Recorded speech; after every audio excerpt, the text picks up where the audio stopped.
Halo teman-teman, perkenalkan nama saya Review Pertama, saya mahasiswa Instiki jurusan Desain Komunikasi Visual. Kali ini saya akan menjabarkan hasil rangkuman tentang kasus pelanggaran etika profesi di bidang desain komunikasi visual. Sebelum itu saya akan menjelaskan apa itu etika profesi dan apa itu desain komunikasi visual itu sendiri. Etika profesi adalah sekumpulan prinsip moral, nilai, dan norma yang mengatur perilaku dan tindakan individu yang bekerja dalam suatu profesi tertentu. Tujuan utamanya adalah untuk memastikan bahwa para profesional bertindak dengan cara yang benar, adil, dan bertanggung jawab terhadap klien, masyarakat, dan profesinya. Etika profesi juga berfungsi untuk menjaga integritas profesi serta memperkuat kepercayaan publik terhadap kinerja dan kompetensi para profesional. Secara lebih rinci, etika profesi meliputi hal-hal berikut.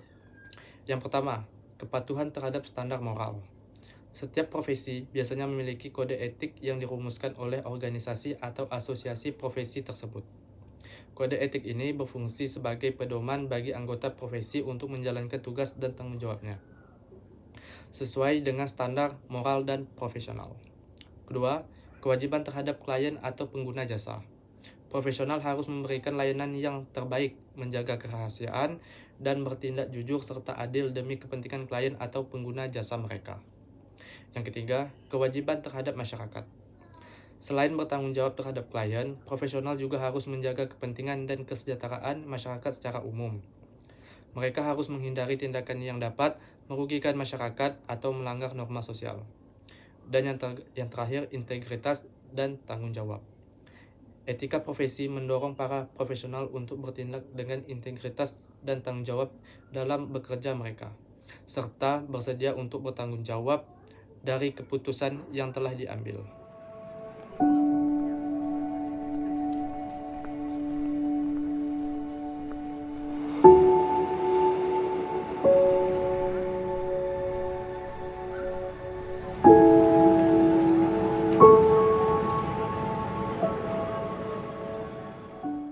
DKV, Desain Komunikasi Visual, adalah bidang ilmu yang mempelajari cara menyampaikan pesan secara visual melalui penggunaan elemen-elemen desain grafis. Elemen-elemen tersebut meliputi huruf, warna, gambar, layout, bentuk, tekstur, dan ruang. Dalam DKV, mahasiswa akan belajar untuk mengelola pesan visual secara efektif, informatif, komunikatif, dan kreatif. Mereka juga akan mempelajari proses kreatif secara manual maupun menggunakan perangkat lunak desain grafis. Beberapa contoh karya DKV yang dapat kita jumpai sehari-hari adalah iklan poster, katalog, animasi, brosur, dan kemasan produk. Prospek kerja lulusan DKV sangat cerah di industri kreatif, seperti periklanan, film, animasi, game, dan pengembangan aplikasi. Beberapa peran pekerjaan yang dapat ditempati oleh lulusan DKV di antaranya adalah desain grafis, ilustrator, konsep artis, desainer UI UX, desainer game, videographer, fotografer, desain karakter, dan masih banyak lagi.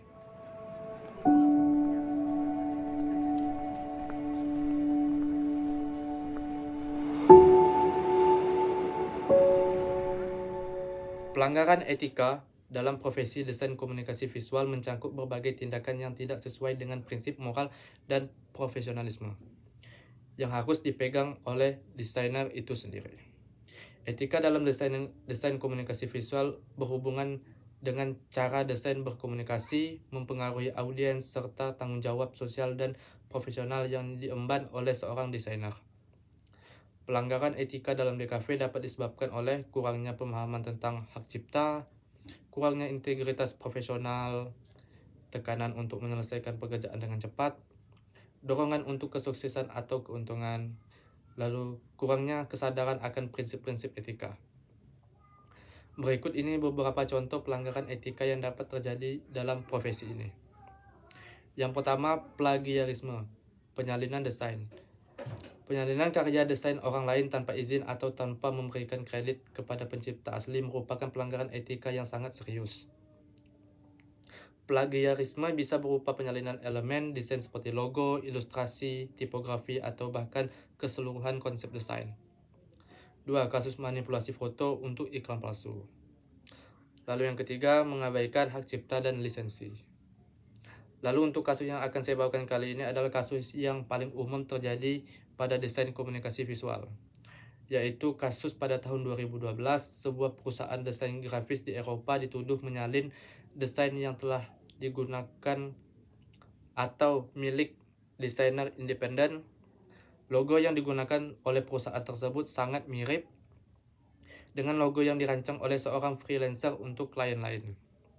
Desainer freelancer mengklaim bahwa logo tersebut adalah hasil karyanya yang telah didaftarkan hak cipta, tetapi perusahaan tersebut menggunakan desain tanpa izin. Dari kasus tersebut tentunya memiliki pengaruh buruk yang berdampak sangat luas, di antaranya yang pertama, kerugian reputasi dan kepercayaan. Ketika pelanggaran etika terjadi, baik itu dalam bentuk plagiarisme atau manipulasi visual, reputasi desainer atau studio desain akan sangat berpengaruh. Klien mungkin kehilangan kepercayaan terhadap kemampuan desainer untuk membuat karya yang etis dan orisinil. Yang kedua, masalah hukum dan finansial. Pelanggaran hak cipta dapat berujung pada gugatan hukum yang mengharuskan desainer untuk membayar denda yang besar atau mengganti biaya kerugian yang ditimbulkan. Lalu yang ketiga, kerugian moral dan sosial.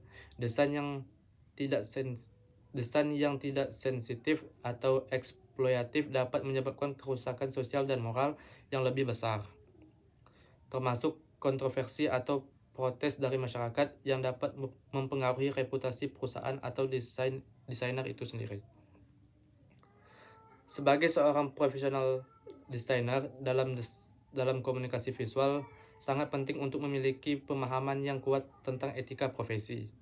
Desainer tidak hanya dituntut untuk berkreasi dan menghasilkan karya yang menarik, tetapi juga harus melakukan tanggung jawab untuk mencegah pelanggaran etika. Desainer perlu, yang pertama, menghormati hak cipta dan orisinalitas, untuk memastikan setiap elemen yang digunakan dalam desain adalah asli milik sendiri. Yang kedua, memahami dampak sosial dan desain, selalu mempertimbangkan pengaruh sosial dan budaya dari desain yang diciptakan. Dan yang terakhir, membangun proses pemeriksaan internal yang ketat. Studio desain harus memastikan bahwa proses desain mematuhi standar etika dan legal yang ada. Baik, mungkin itu saja yang dapat saya jelaskan dari penguraian materi etika profesi. Mohon maaf jika ada kesalahan kata. Sekian dari saya, terima kasih.